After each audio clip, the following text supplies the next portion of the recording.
أعوذ بالله من الشيطان الرجيم بسم الله الرحمن الرحيم السلام عليكم ورحمة الله وبركاته إن الحمد لله نحمده ونستعينه ونستغفره ونؤمن به ونتوكل عليه ونعوذ به من شرور أنفسنا ومن سيئات أعمالنا من يهده الله فلا مضل له ومن يضلله فلا هادي له أشهد أن لا إله إلا الله وحده لا شريك له وأشهد أن محمدًا عبده ورسوله اللهم صل وسلم وبارك على سيدنا محمد وعلى آله وأصحابه أجمعين قال الله تعالى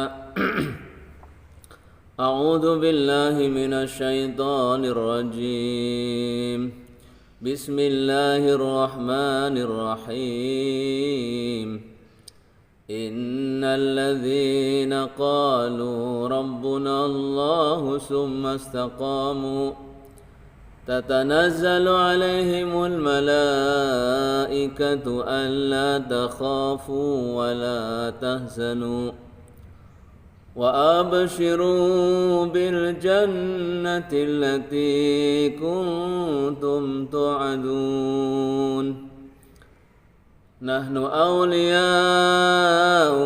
في الحياة الدنيا وفي الآخرة ولكم فيها ما تشتهي أنفسكم ولكم فيها ما تدعون نزلا من غفور رحيم ومن أحسن قولا ممن دعا إلى الله وعمل صالحا وقال إنني من المسلمين وقال نبينا محمد صلى الله عليه وسلم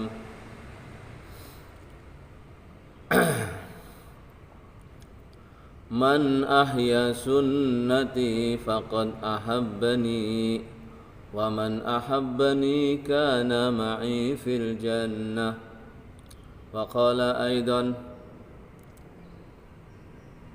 من تعلم القرآن وعلمه خيركم من تعلم القرآن وعلمه وقال أيضا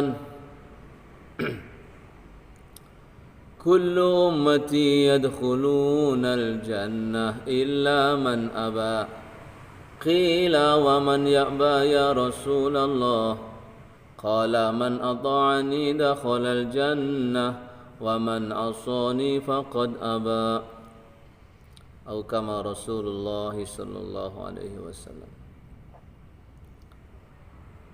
Teman-teman jamaah YouTube yang dimuliakan oleh Allah Subhanahu wa taala, bersyukur kepada Allah Subhanahu wa taala, alhamdulillah kita dipertemukan kembali oleh Allah Subhanahu wa taala di pagi hari ini di channel YouTube kesayangan kita, Sahabat Al-Qur'an As-Saudiyah. Semoga silaturahim kita semakin terjalin, semakin akrab. Terima kasih telah mendukung channel saya. Semoga Allah Subhanahu wa taala menjadikan apa yang kita perbuat ini ikhlas karena Allah Subhanahu wa taala dan dihitung menjadi amal soleh. Amin amin ya rabbal alamin. Teman-teman pecinta Al-Qur'an yang dirahmati oleh Allah Subhanahu wa taala, Alhamdulillah, hari ini saya ingin memberikan sedikit tip bagaimana tentang adab-adab membawa Al-Quran dan membaca Al-Quran, sehingga kita bukan hanya orang yang bisa menghafal, membaca, kemudian mentadaburi Al-Quran, tapi kita juga menjadi orang yang berakhlak, beradab kepada semua hal-hal, apalagi terhadap Al-Quran, firman Allah Subhanahu wa Ta'ala, kalamullah. Tentu kita harus lebih beradab. Ada kaidah bahasa Arab mengatakan al-adabul fauqa ilmi. Adab ini di atas ilmu. Maknanya seseorang yang punya ilmu banyak, punya ilmu yang tinggi, tapi nggak punya adab, maka dia kedudukannya rendah di hadapan Allah Subhanahu wa Ta'ala. Tetapi orang-orang yang ilmunya pas-pasan, ilmunya sedikit, tetapi adabnya tinggi, maka dia bisa jadi lebih mulia di hadapan Allah Subhanahu wa Ta'ala. Tentu yang sempurna, ilmunya tinggi, ilmunya bagus, adabnya tinggi. Teman-teman yang dirahmati Allah Subhanahu wa Ta'ala, tentu ini yang sempurna. Tetapi sebagai manusia tentu kita banyak kekurangan di sana sini. Makanya kita perlu belajar lagi. Maka saya akan mencoba memberikan sedikit tip agar kita menjadi orang yang beradab kepada Allah Subhanahu wa Ta'ala, kepada Al-Quran, firman Allah Subhanahu wa Ta'ala. Karena pembahasan kita tentu masalah Al-Quran. Ini channel ini saya khusus membuat tentang yang ada hubungannya dengan Al-Quran, firman Allah, tadabbur Al-Quran, hafalan Al-Quran, kemudian kisah-kisah dalam Al-Quran, baik kisah para nabi ataupun kisah para sahabat, dan yang erat hubungannya dengan Al-Quran. Teman-teman yang dicintai oleh Allah Subhanahu wa Ta'ala, yang pertama kita harus meyakini betul-betul bahwasanya Al-Quran ini adalah kalamullah. Al-Quran ini adalah firman Allah Subhanahu wa Ta'ala yang turun dari Allah Subhanahu wa Ta'ala, sang penguasa alam dunia maupun akhirat, telah memberikan panduan, rujukan kita sebagai orang beriman, yaitu Al-Quran. Maka yang pertama kita harus betul-betul yakin, seyakin-yakinnya kepada Al-Quranul Karim, tentang isinya, apa saja yang hubungan dengan Allah pasti benar, pasti sempurna, pasti hebat. Itu pertama, yakin bahwa Al-Quran ini adalah firman Allah SWT. Kemudian yang kedua, ketika kita membawa Al-Quran, hendaklah kita disunnahkan untuk mengambil air wudhu terlebih dahulu. Walaupun ini sunnah, tetapi alangkah baiknya, ya kan? Alangkah baiknya kita kerjaan sunnah Nabi, dicintai oleh Allah Ta'ala. Berwudu sebelum membaca Al-Quran atau mengambil Al-Quran. Terutama Al-Quran yang full, ya kan? Maka ulama sepakat kalau Quran yang terjemahan nggak apa-apa katanya. Kalau mau megang baca nggak wudu nggak apa-apa. Tapi kalau Quran mushaf yang full, teman-teman hendaknya berwudu lah. Ini adab. Teman-teman yang dirahmati Allah Ta'ala, dan di antara sunnahnya berwudu itu memakai siwak. Mana ya siwak saya?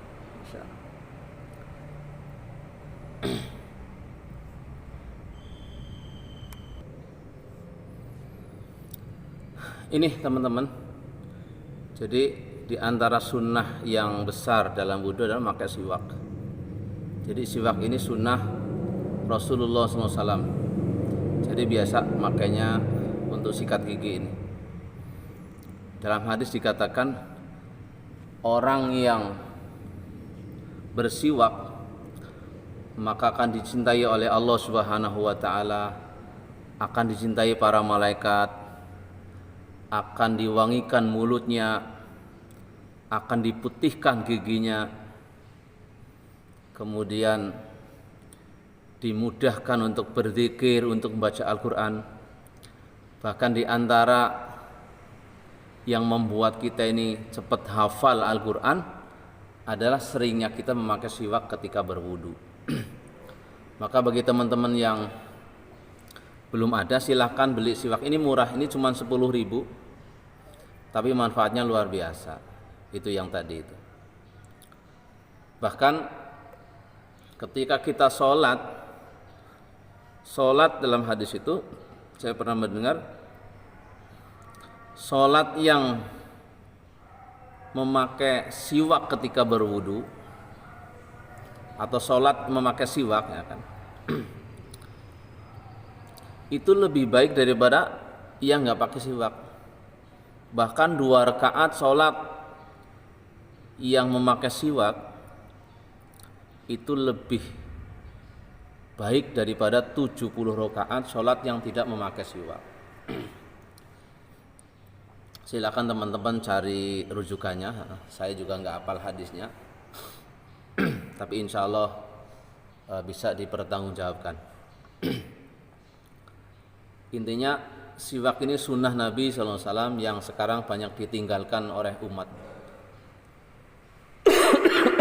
Maka sangat dianjurkan kita ini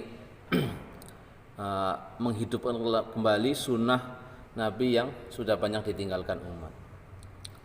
Siapa yang menghidupkan sunnahku, kata Nabi, berarti dia mencintaiku.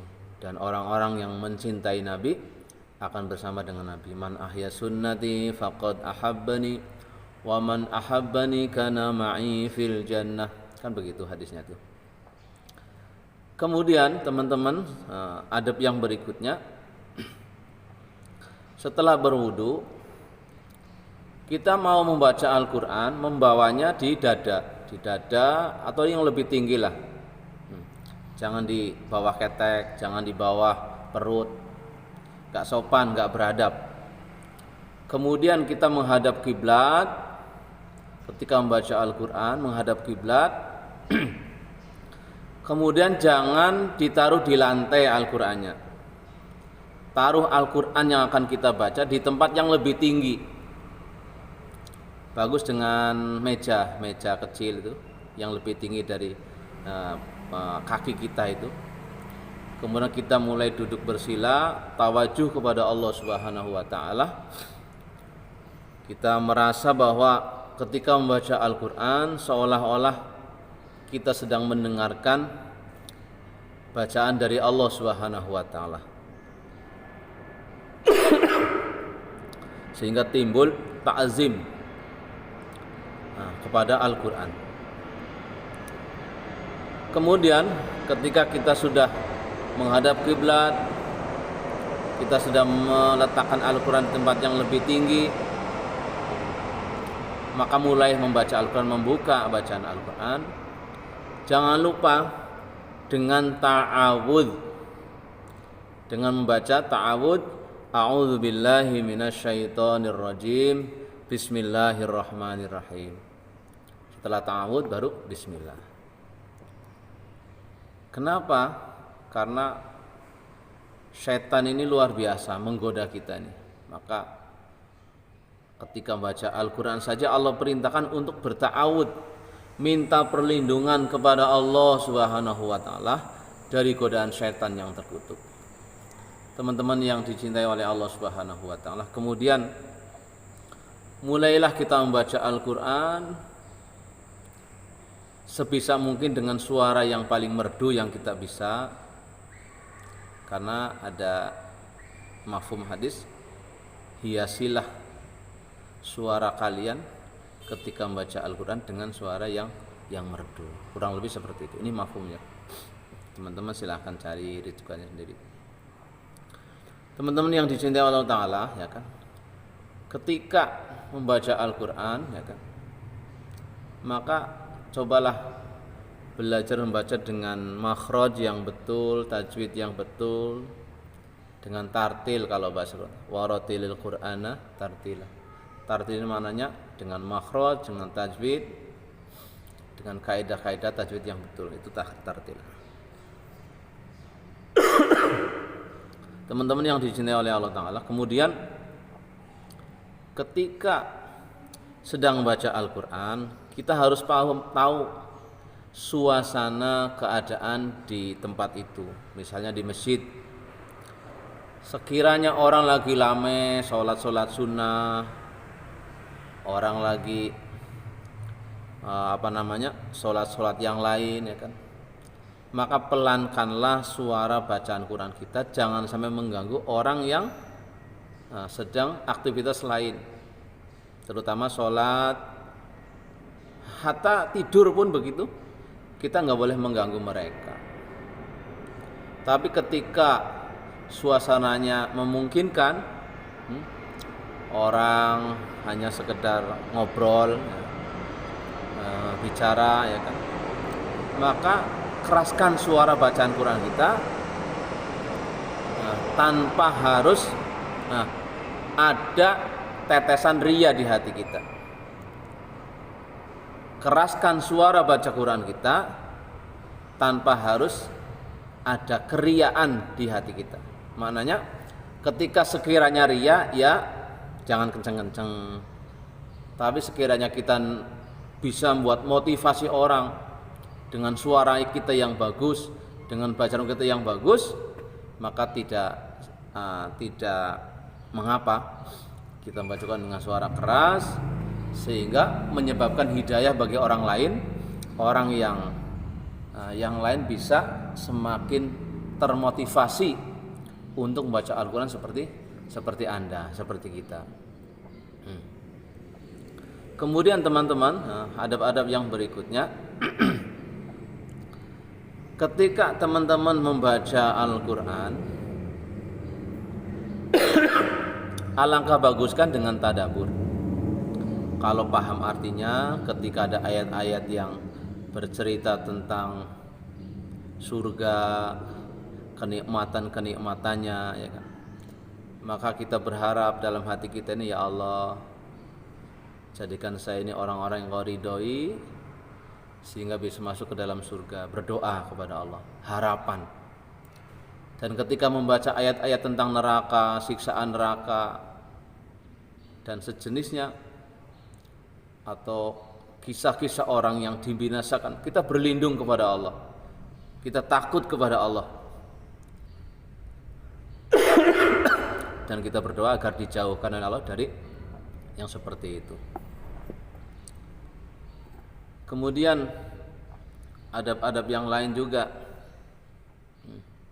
teman-teman kalau ada minyak wangi boleh pakai minyak wangi, biar kita wangi, karena Allah mencintai yang indah-indah, malaikat suka yang indah-indah, yang wangi-wangi, maka hendaklah pakai wangian, pakai pakaian yang rapi, tutup aurat dan seterusnya. Teman-teman yang dicintai oleh Allah Subhanahu wa ta'ala, kemudian ketika kita sedang membaca Al-Quran, ada orang yang hendak berbicara kepada kita atau bertanya atau ngobrol itu, maka hendaklah tutup dulu Al-Quran, tutup Al-Quran, Allahu Akbar dulu, atau Shadaqallahul Azim, atau tutup Al-Quran, kemudian kita baru bisa ngobrol sama orang. ketika kita memulai Al-Quran, kita buka lagi Al-Quran, jangan sembari ngobrol, ya kan? Fokus membaca, kemudian kita ta'awud kembali, bismillah kembali. Teman-teman yang dirahmati Allah Subhanahu wa taala. Kemudian ketika kita ini sudah merasa